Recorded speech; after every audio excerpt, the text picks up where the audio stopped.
Bismillahirrahmanirrahim. Assalamualaikum warahmatullahi taala wabarakatuh.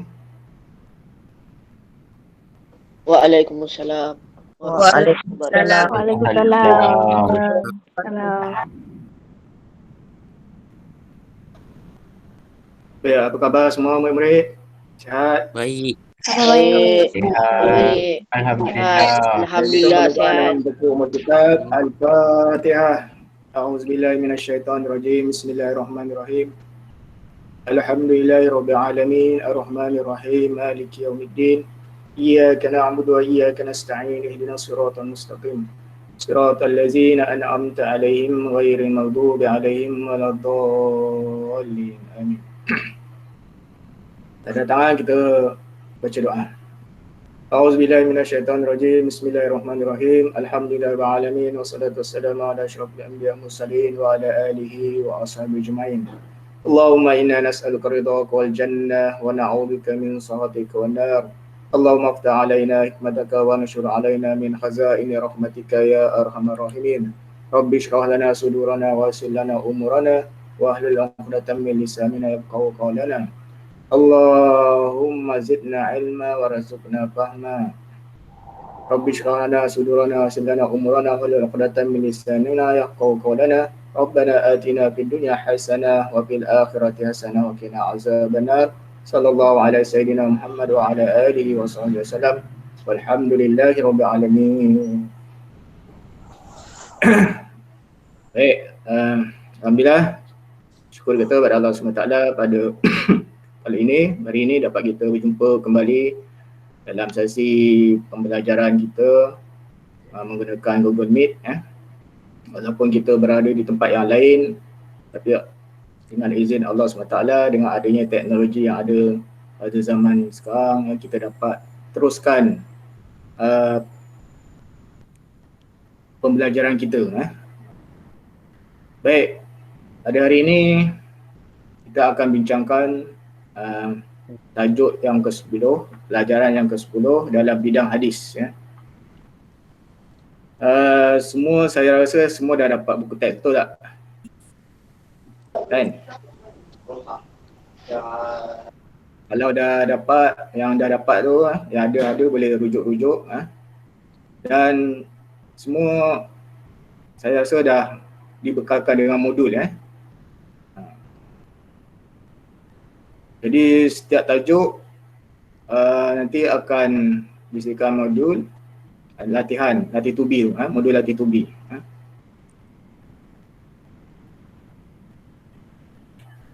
Lihat tajuk yang akan kita bincangkan pada hari ini.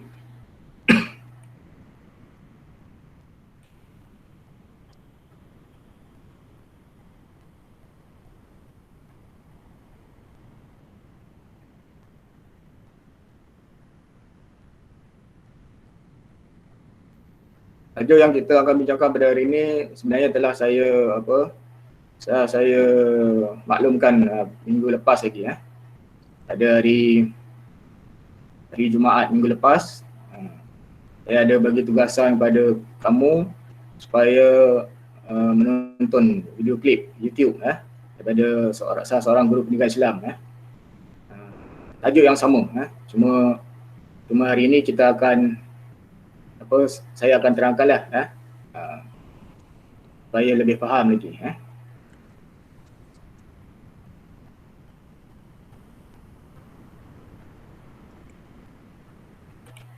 Dalam bidang hadis, ke surat 49, tengok dulu muka surat 49. Rasulullah SAW, daripada Aisyah radhiyallahu anha, katanya Rasulullah SAW bersabda, tiada hijrah lagi selepas pembukaan kota Mekah melainkan jihad dan niat. Maka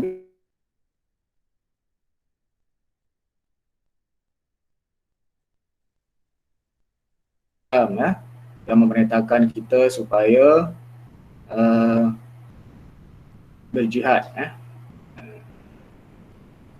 berhijrah, berhijrah daripada satu tempat ke satu tempat, ataupun berhijrah daripada melakukan perkara yang buruk kepada perkara yang baik, berhijrah daripada kemalasan kepada kerajinan, berhijrah daripada melakukan suatu perkara yang tidak elok kepada yang lebih elok. Jadi ini salah satu daripada hadis Rasulullah SAW yang kita akan bincangkan, iaitu pelajaran yang ke-10, muka surat 50.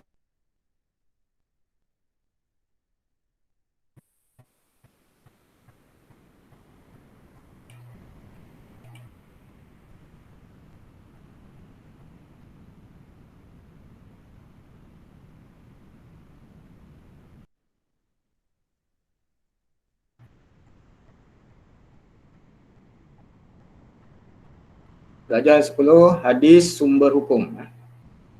Hadis sumber hukum. Apa yang dimaksudkan dengan hadis? Apa yang dimaksudkan dengan hadis? Dan kenapa ia dinamakan sebagai sumber pada hukum? Kita akan bincangkan nanti lagi. Dalam Islam, dalam ajaran Islam terdapat 4 sumber hukum. Terdapat 4 sumber hukum dalam Islam.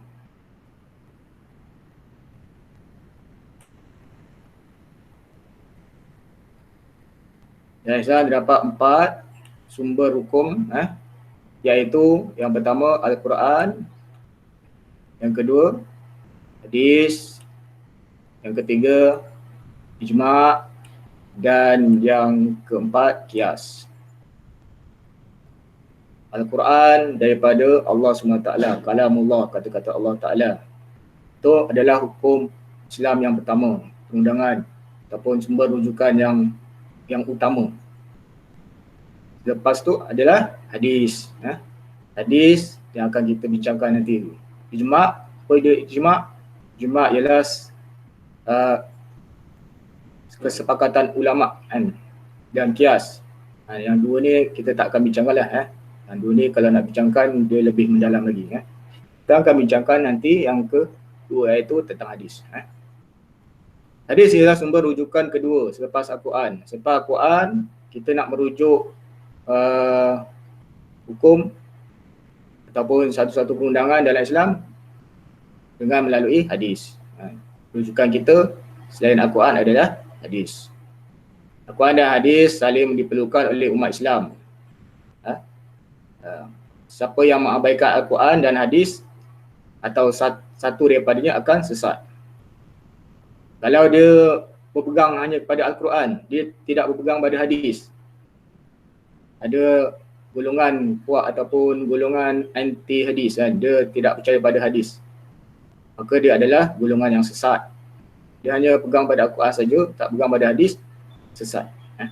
Ataupun pegang pada hadis saja, tak pegang pada Al-Quran pun sesat. Jadi kena pegang dua-dua. Kena berpandukan kepada dua perundangan utama dalam Islam, iaitu Al-Quran dan hadis, supaya tidak sesat.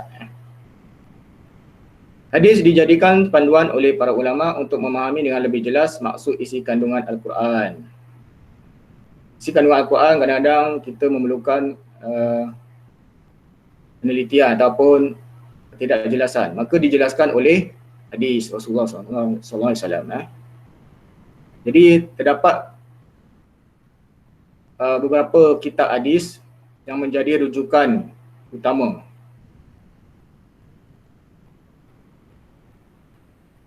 Ada 9 kitab hadis, para ulama hadis, iaitu Sahih Bukhari, Sahih Muslim, Sunan Abi Daud, Jami' At-Tirmizi, Sunan Nasa'i, Sunan Ibnu Majah, Muwatta' Malik, Sunan Darmi dan Musnad Ahmad. Ini adalah nama-nama himpunan kitab hadis, yang utama dua kitab ni lah, yang Sahih Bukhari dan Sahih Muslim.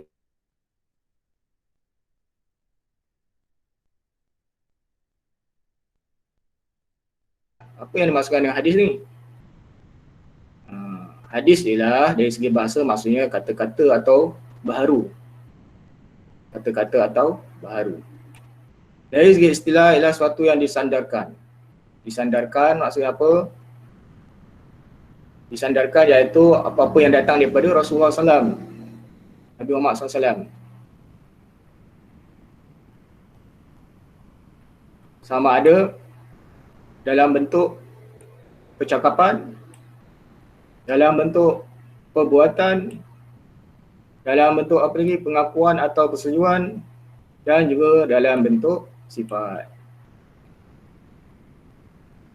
Selain daripada hadis, selain daripada disebut hadis, hadis juga boleh disebut atau diistilahkan sebagai as-sunnah. As-sunnah atau al-khabar.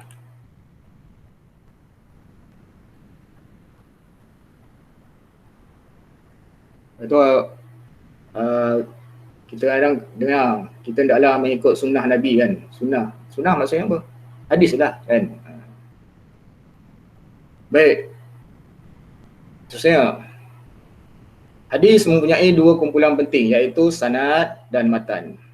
Sanad dan matan. Untuk memahami kedua-dua kumpulan ini, lihat contoh hadis yang berikut. Lihat contoh hadis yang berikut ni.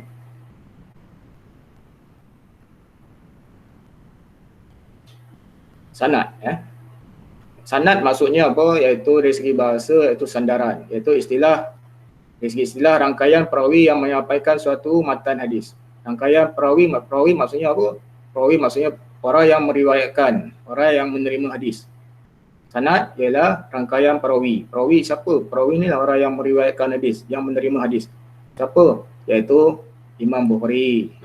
Imam Bukhari dapat dari siapa? Daripada Ali bin Abdullah. Ali bin Abdullah dapat hadis daripada siapa? Yahya bin Sa'id.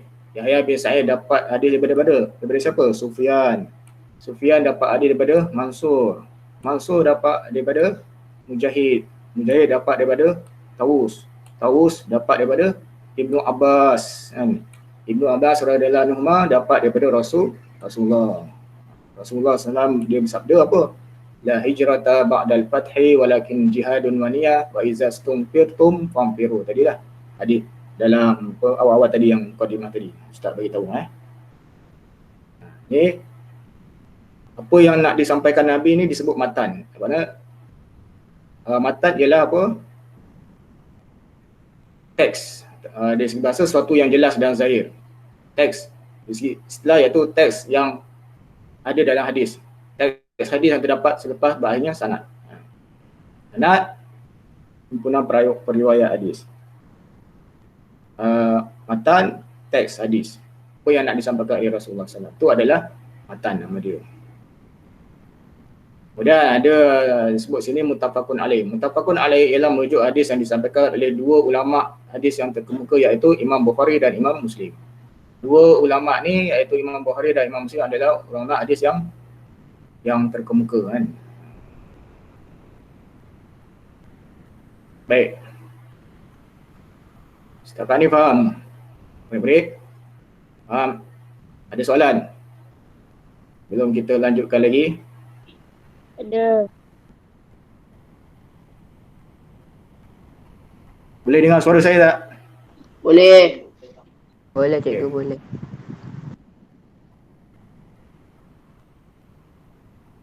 Siapa tak faham nanti boleh PM saya Baik, sekarang kita lihat pula peranan hadis. Tajuk ni berat sikit kan. Kalau tak faham boleh tanya lepas ni. Peranan hadis sebagai sumber hukum. Hadis mempunyai beberapa peranan sebagai sumber hukum. Antaranya termasuklah menguatkan hukum yang terdapat dalam Al-Quran. Seperti kewajipan berpuasa.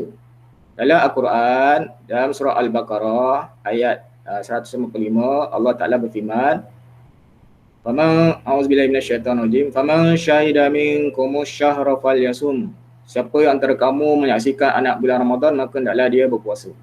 Dalam Al-Quran ada perintah supaya kita berpuasa. Kemudian dikuatkan lagi dengan hadis Rasulullah SAW. Nabi sabda, sumu li ru'yatihi fa'aftiru li ru'yatihi. Daripada Abu Hurairah radhiyallahu anhu kata bahawa Rasulullah SAW bersabda, berpuasalah kamu kerana melihat anak bulan Ramadan dan berbukalah, berhari-rayalah kamu kerana melihat anak bulan Syawal. Jadi perintah puasa ada terdapat dalam Al-Quran dan juga terdapat dalam hadis. Jadi hadis fungsi dia untuk menguatkan lagi hukum yang terdapat dalam Al-Quran. Itu fungsi yang pertama. Peranan yang pertama. Kemudian peranan yang kedua, hadis ialah memperincikan isi kandungan Al-Quran seperti cara melaksanakan solat. Dalam Al-Quran, dalam surah Al-Baqarah, contohnya dalam surah Al-Baqarah ayat 43, Allah Ta'ala menetapkan kepada orang beriman supaya mendirikan solat. Wa aqimus solah, dan dirikanlah kamu akan solat. Tapi tak dijelaskan macam mana cara nak menunaikan solat tu. Tak dijelaskan. Perintah mendirikan solat tapi tak dijelaskan dalam Quran caranya macam mana. Dijelaskan, diterangkan dalam hadis Rasulullah. Rasulullah bersabda, "Sallu kama ra'aitumuni usolli."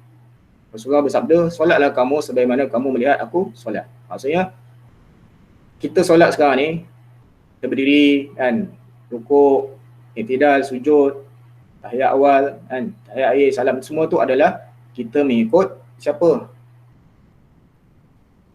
Ikut siapa?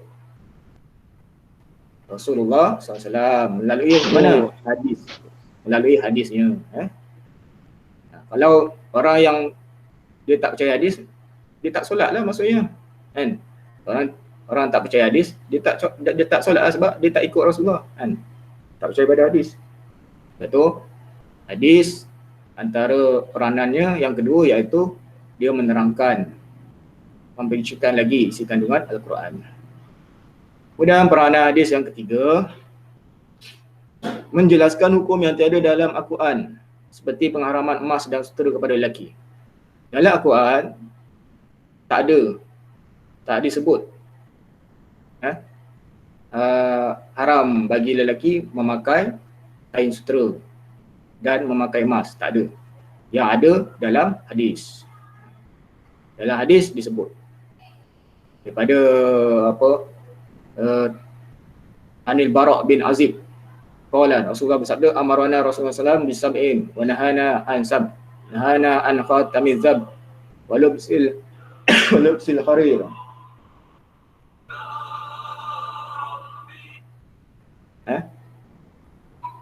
Al-Bara' bin Azib Al-Bara' bin Azib ni adalah perawi kan, orang yang meriwayatkan hadis Rasulullah. Berkata bahawa Rasulullah SAW memerintahkan kami 7 perkara dan melarang kami daripada 7 perkara. Baginda melarang kami daripada memakai cincin emas dan sutera. Ada 7 perkara yang Nabi haramkan. Antaranya ialah tak boleh bagi orang lelaki dia pakai emas. Tak boleh dia memakai kain sutera. Pakai cincin emas, bilang emas kan. Gigi emas sekalipun. Tak boleh, haram.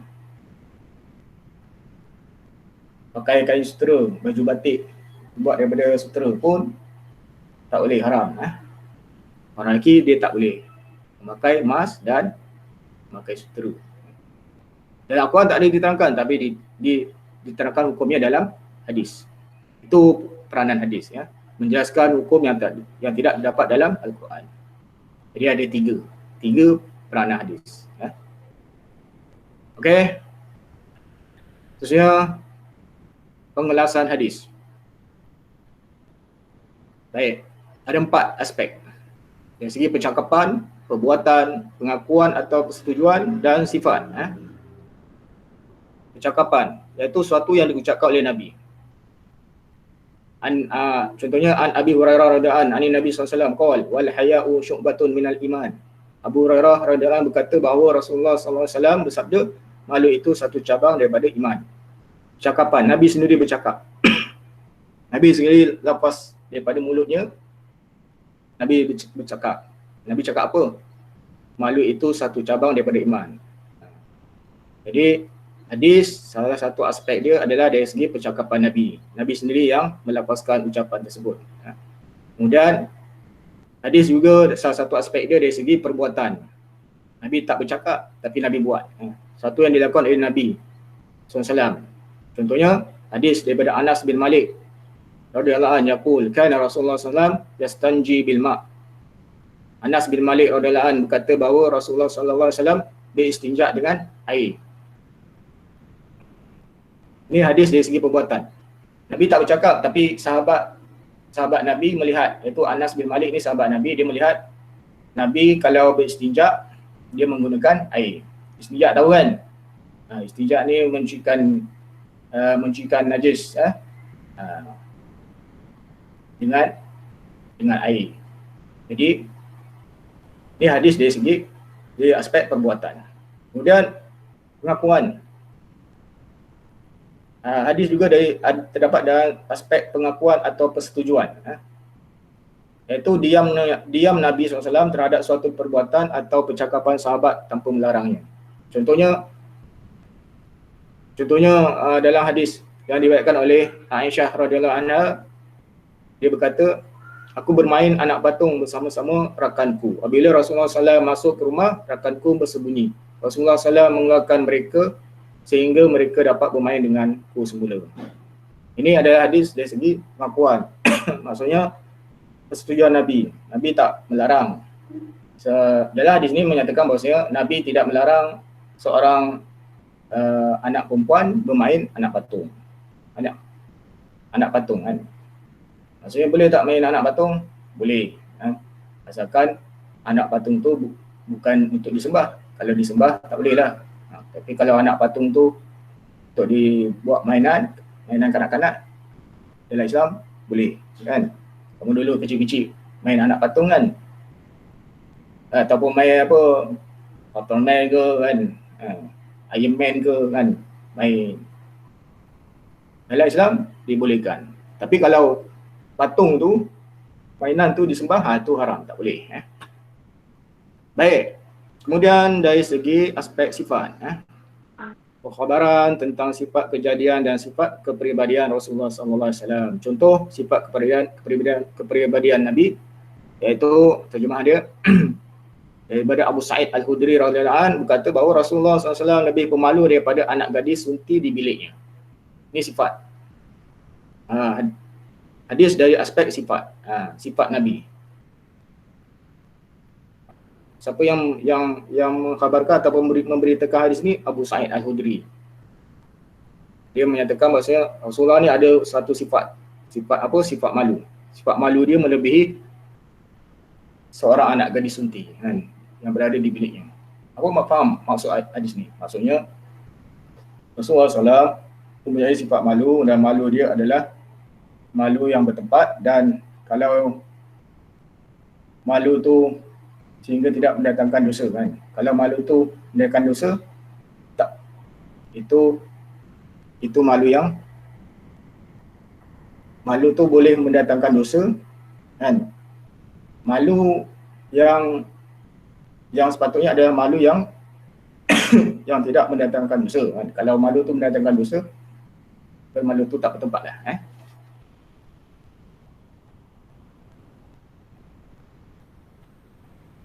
Faham tak? Dalam hadis ini Rasulullah memberitahu bahawasanya Rasulullah ni seorang yang mempunyai sifat pemalu. Kalau anak gadis, contohlah seorang anak gadis, dia mengintai-intai di sebalik biliknya kan.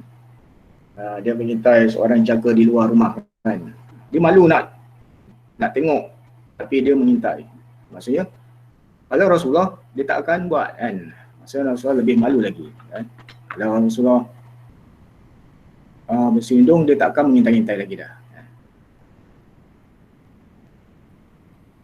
Faham? Baik, seterusnya perbandingan antara Al-Quran, hadis kursi dengan hadis Nabawi. Hadis terbagi pada dua. Satu hadis kursi, satu hadis Nabawi. Al-Quran adalah makna lafaz daripada Allah. Hadis kursi makna daripada Allah, lafaz daripada Rasulullah SAW. Hadis Nabawi makna dan lafaz daripada Rasulullah SAW. Al-Quran, kalau kita baca satu huruf dapat pahala. Mendapat pahala bagi setiap huruf yang dibaca. Kita baca Quran, kita akan mendapat pahala. Bila kita membaca Quran, kita akan mendapat pahala. Satu huruf yang dibaca, Allah Ta'ala bagi 10 pahala. Kalau alif lam mim 3 huruf, 30 pahala Allah Ta'ala bagi. Hadis Sama ada hadis qudsi atau hadis nabawi, kalau pahala dia ialah mendapat pahala kerana mempelajari dan beramal. Kalau baca, belajar dan beramal dengannya, dapat pahala. Kemudian Al-Quran martabatnya sahih. Sahih tanpa keraguan. Sahih maksudnya sahih tak boleh disangkal lagi. Perkara yang tak boleh disangkal lagi. Itu maksudnya sahih. Tak ada keraguan lagi. Manakala martabat hadis sama ada kursi atau nabawi terbagi pada sahih, hasan, dhaif atau mawdu'. Ini perbincangannya lebih mendalam lagi kalau kita nak bincangkan. Kemudian perbandingan yang keempat dari segi keperluan wudu. Kalau kita nak memegang atau membawa Al-Quran, nak memegang, nak menyentuh dan membawa Al-Quran, kita kena ada wudu. Tapi kalau hadis ni kita hadis tak perlu berwudu. Kita boleh pegang.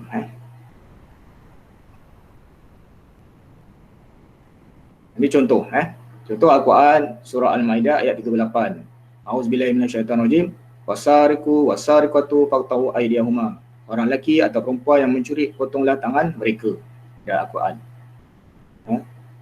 Ayat 38 surah Al-Maidah. Kemudian diskusi kullu amalin Abu Hurairah berkata bahawa Rasulullah SAW bersabda, Allah SWT berfirman. Allah Ta'ala berfirman melalui hadis Rasulullah SAW, kullu amalin ibnu Adam lahu illa syam fa innahu li. Setiap amalan Bani Adam itu baginya kecuali puasa, kerana puasa itu untukku. Ini adalah hadis qudsi. Hadis qudsi perkataan dia daripada Allah dilafazkan oleh Rasulullah SAW. Itu hadis qudsi. Kemudian hadis nabawi, Abu Hurairah berkata bahawa Rasulullah SAW bersabda, inna dina yusra. Sungguhnya agama itu mudah. Hadis nabawi ialah lafaz dan makna daripada Rasulullah SAW.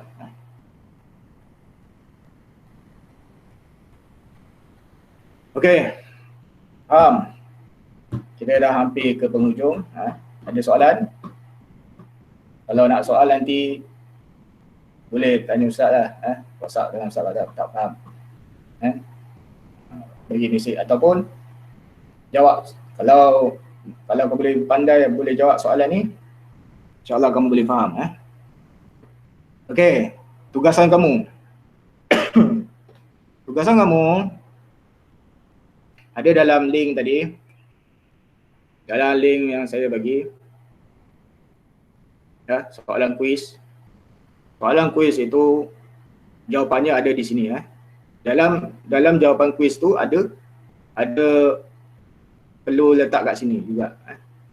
Jawapan untuk soalan teka silang kata ni ada dalam soalan kuis. Faham? Kalau kamu betul dalam soalan kuis tu ada jawapannya. Jawapannya adalah untuk teka silang kata ni. Jadi tugas kamu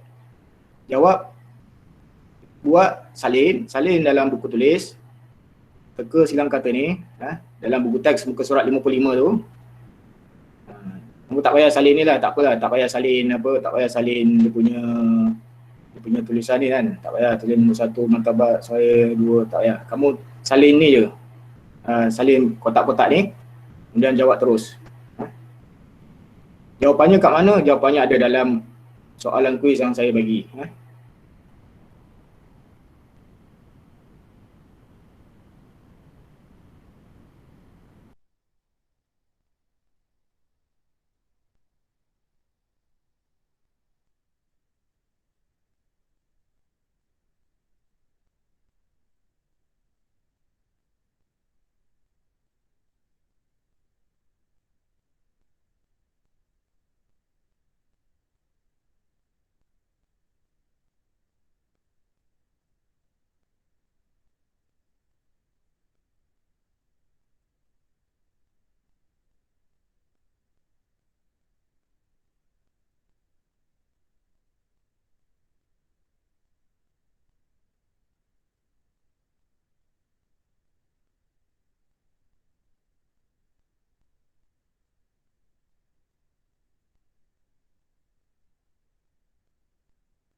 Okey, baik. Minta maaf ada masalah teknikal ya. Kita dah nak habis lagi. Cuma saya nak bagi tugasan ni sebelum kita tutup, ada tugasan yang perlu buat. Tadi saya suruh kamu buat teka silang kata kan. Teka silang kata, buat dalam buku tulis dan jawab. Jawapannya ada dalam kuis, link kuis yang saya bagi dalam chat dalam chatting tu ada. Ataupun nanti saya akan bagi dalam WhatsApp group. Kemudian seterusnya, tugasan yang seterusnya iaitu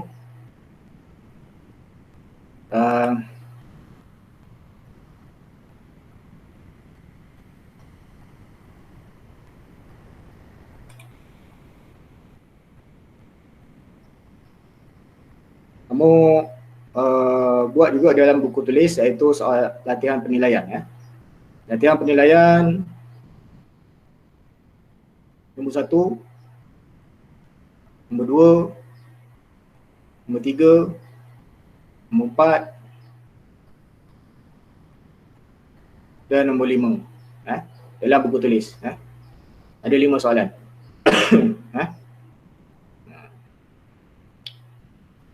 Boleh break?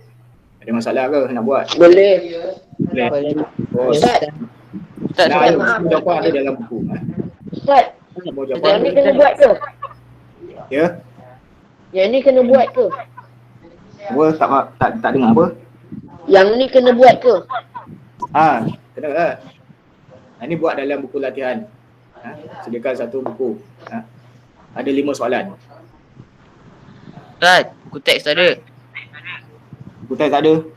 Kalau yang tak ada buku Teks tak ada, Ustaz. Kalau tak ada buku teks boleh download daripada internet. Kalau tak ada buku teks boleh bagi email kat saya, PM email kat saya, nanti saya send buku teks secara digital. Baik. Boleh? Boleh. Okey ya. Okey. Jadi jangan lupa isi kehadiran. Isi kehadiran tadi link yang saya dah bagi. Kalau yang belum dapat, saya ulang balik. Saya boleh bagi semula iaitu link tadi. Isi link kehadiran tu. Dan juga jawab soalan kuis tu. Senang aja Tapi jawapan tu untuk sekali Kalau salah, tak adalah kamu boleh jawab lagi. Tapi jawapan kuis tu ada untuk juga jawapan dalam silang kata. Boleh? Okey. InsyaAllah kita akan bertemu lagi pada hari Jumaat kan? Hari Jumaat pukul 9 Baik. Itu saja pembelajaran kita pada kali ini. Kita akhiri dengan tasbih kifarah dan surah Wal-Asr. Subhanakallahumma wa bihamdika asyhadu an la ilaha illa anta astaghfiruka wa atubu ilaik. Bismillahirrahmanirrahim. Wal-'asr innal insana lafi khusr. Illallazina amanu wa 'amilus solihati wa tawassaw bil haqq wa tawassaw bis sabr. Shadaqallahul azim. Billahi taufiq wal hidayah. Assalamualaikum warahmatullahi wabarakatuh. Okey, boleh bersurai Terima kasih Ustaz. Assalamualaikum. Terima kasih Ustaz. Terima kasih Ustaz. Assalamualaikum. Terima kasih Ustaz.